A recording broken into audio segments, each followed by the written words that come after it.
berbagi informasi tapi sekaligus mengadvokasi untuk kepentingan bersama kepada siapa? Kepada penyelenggara negara, terutama pemerintah, DPR dan juga rakyat.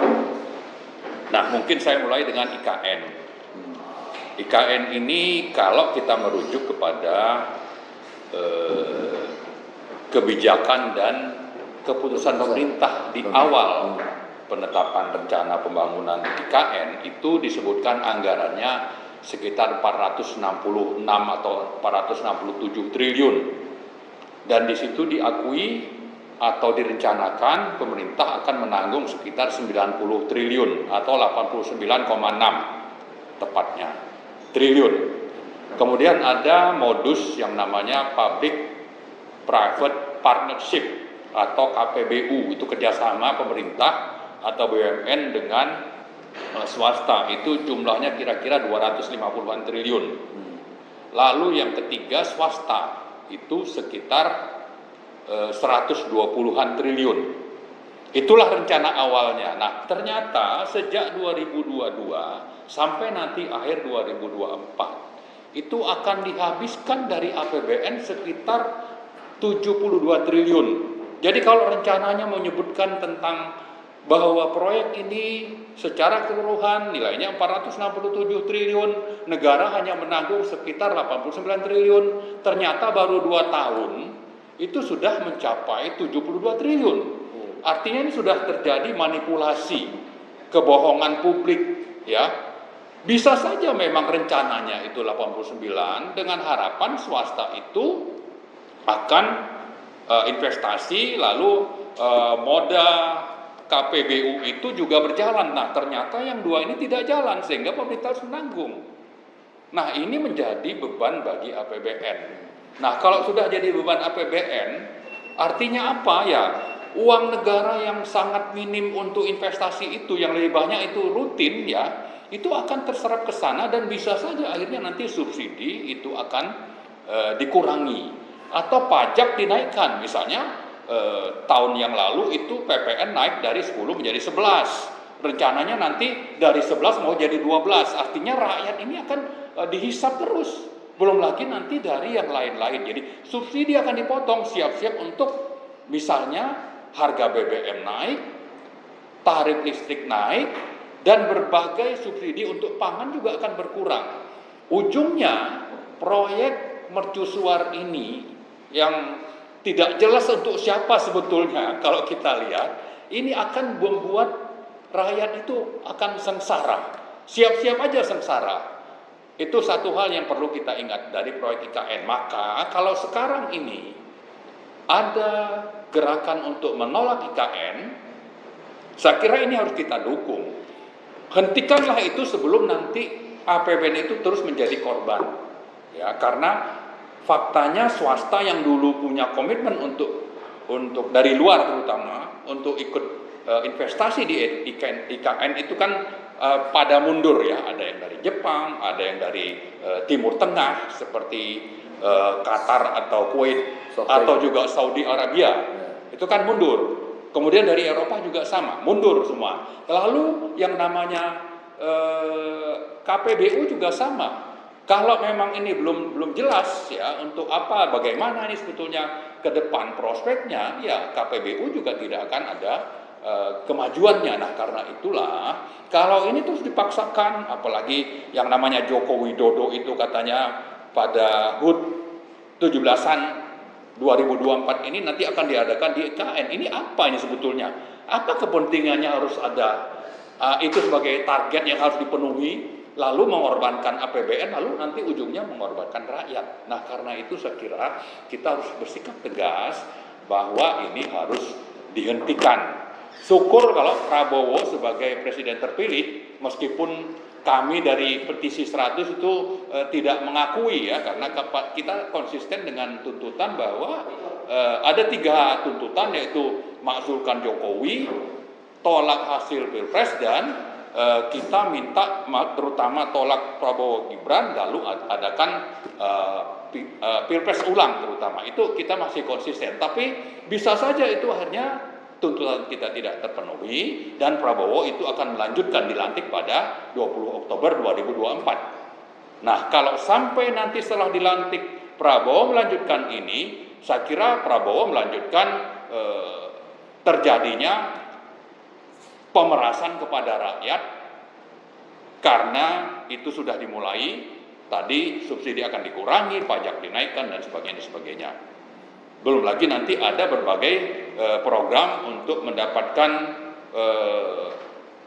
penerimaan lewat SBN ke APBN. Tadi Pak Antoni sudah menyinggung tentang tapera misalnya, atau dari yang lain-lain. Jadi banyak hal yang akan dilakukan yang akan menyengsarakan rakyat kalau ini proyek IKN diteruskan, dan kita berharap ini tidak dilanjutkan oleh Prabowo. Kemudian kalau terkait tambang, sebetulnya pasal 33 itu menyebutkan bumi, air, dan kekayaan alam yang ada di dalamnya itu dikelola negara, dikuasai negara. Kata kuncinya dikuasai negara untuk sebesar-besar kemakmuran rakyat. Nah, kata-kata penguasaan negara ini sudah diperjelas oleh putusan MK nomor 36 tahun 2012. Jadi waktu dulu kita menggugat undang-undang migas ke MK, cukup banyak tokoh termasuk itu dari Muhammadiyah, termasuk Pak Din misalnya. Kita menggugat itu, lalu turunlah putusan nomor 36 tahun 2012. Yang dimaksud dengan penguasaan negara itu ada 5 aspek. Pertama itu membuat kebijakan, kedua itu menerbitkan izin, ketiga itu mengatur, maksudnya membuat undang-undang dan peraturan, keempat itu mengawasi, lalu yang terakhir itu mengelola. Nah, mengelola ini menurut MK itu khusus harus dilakukan oleh BUMN. Supaya apa? Kalau penambangan itu mendatangkan untung dan mestinya BUMN itu 100% milik negara, maka penerimaannya, untungnya itu masuk ke APBN, dan yang menikmati itu adalah seluruh rakyat. Karena APBN itu memang disusun atau ditetapkan setiap tahun, belanja-belanjanya itu untuk kepentingan rakyat. Jadi kembali ke pasal 33 penguasaan negara, itu tidak ada alternatif lain selain bahwa itu harus oleh BUMN dan boleh oleh BUMD. Dan itu porsinya tidak besar. Ya, misalnya di migas itu maksimum 10%. Tapi intinya yang ingin kita ingatkan kepada pemerintah, kepada DPR, dan juga kepada ormas-ormas yang akan mendapat privilege itu, seandainya ini dilakukan, maka Anda termasuk orang-orang atau kelompok yang terlibat dalam pelanggaran konstitusi, terutama pasal 33 dan putusan MK nomor 36 tahun 2012. Begitu gamblang sebetulnya.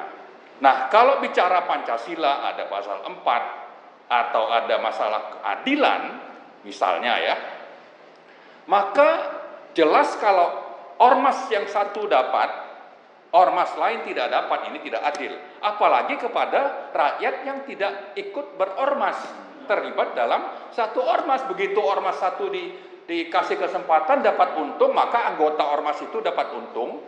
Ya, tapi yang tidak berormas atau misalnya NU dapat, yang saya non NU ini bagaimana? Saya bukan NU misalnya. Itu jadi tidak adil. Itu dari bicara tentang moral aspek Pancasilanya misalnya. Tapi yang paling basic tadi, karena ini negara hukum, rujukan utamanya itu adalah konstitusi, lalu diturunkan ke undang-undang, maka kalau ini tetap dijalankan, maka telah terjadi pelanggaran konstitusi dan pelanggaran hukum yang mestinya ini otomatis dihentikan. Ya, saya menyambung tadi yang disebutkan oleh Pak Antoni tentang peran dari ormas-ormas yang bergerak di sektor keagamaan, ya, bahwa ulama-ulama yang ada di ormas-ormas keagamaan itu kita berharap menjadi pengawal moral dari rakyat, dari negara ini, dan bagi pejabat-pejabat maupun bagi anggota-anggota parlemen. mestinya mereka menjaga itu, sehingga mereka harus menunjukkan contoh. Jangan justru terkontaminasi, terlibat dalam upaya untuk terjadinya kejahatan atau KKN. Karena di sisi lain, saya mengkhawatirkan ada motif tersembunyi di balik pemberian izin ini kepada ormas-ormas itu. Ya, apakah ini dalam rangka menjinakkan, atau bisa juga mungkin dulu dijanjikan waktu pemilu, ya ini ada yang menjanjikan mungkin untuk mendukung paslon tertentu, tapi tidak bisa dieksekusi, misalnya ada rente yang harus dibayarkan lalu dikompensasi dengan izin tambang misalnya. Tapi itu mungkin terlalu jauh, tapi saya kira ini perlu kita ungkapkan. Kita perlu minta kejelasan atau kita mencurigai motif di balik pemberian izin ini. Ya, jadi jangan sampai nanti motif ini dalam rangka balas jasa misalnya harus dieksekusi, tapi ujungnya itu melanggar konstitusi dan tidak adil terhadap seluruh rakyat yang ada di negara ini. Jadi karena itu tidak perlu sebetulnya berpanjang-panjang lagi, meskipun PP-nya sudah diterbitkan, itu PP nomor 25 2024, itulah rujukannya. Ini harus segera dicabut supaya ini gonjang-ganjing ini tidak terus berlanjut. Ya, kita ingatkan kepada pemerintah, kepada DPR, kepada seluruh rakyat untuk melawan dan meminta, menuntut supaya PP 25 itu segera dicabut supaya gonjang-ganjing ini tidak berlanjut. Nah, tapi di sisi lain saya khawatir ya bahwa bisa saja ini sengaja diterbitkan untuk pengalihan isu. Ya, sebagaimana juga kasus Vina misalnya, Tapera dan sebagainya. Dalam rangka apa? Mungkin saja mengalihkan isu untuk sudah tidak ada lagi atau tidak fokus lagi kepada kejahatan pemilu curang misalnya. Ya, tapi oke lah, apapun itu sebetulnya hal-hal yang tidak baik, yang bermasalah bagi negara, bagi rakyat ini, saya kira harus segera dihentikan oleh pemerintah dan DPR.